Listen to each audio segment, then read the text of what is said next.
People who obsessively play video games could soon have a formal diagnosis of addiction.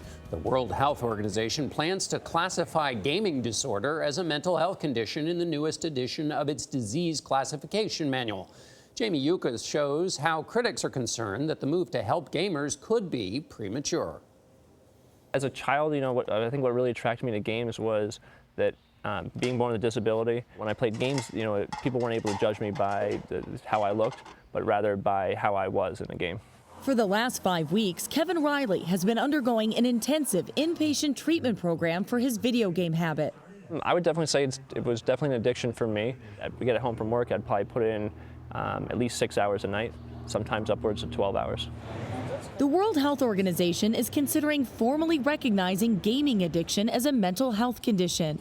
The disorder, which experts say affects no more than 3% of gamers, has 3 main characteristics: loss of control over gaming habits, prioritizing gaming over other activities, and continuing to play despite negative consequences. We definitely have seen an increase in demand. Hillary Cash co-founded Restart, one of the nation's first treatment centers for video game addiction. Phase 1 begins with patients like Riley completely unplugging. So they're going essentially through a detox.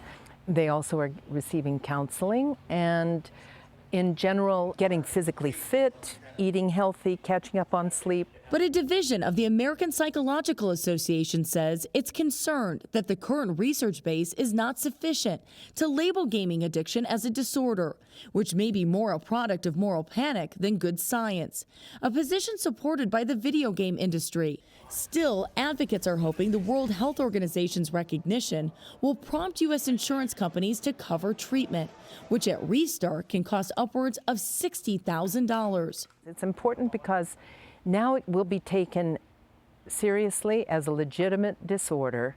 As for Riley, he's focused on taking back control of his life. There's no way to avoid using technology altogether in the future, so I need to figure out a way to balance that and integrate it into my life in a healthy way. For CBS This Morning, Jamie Yuccas, Los Angeles.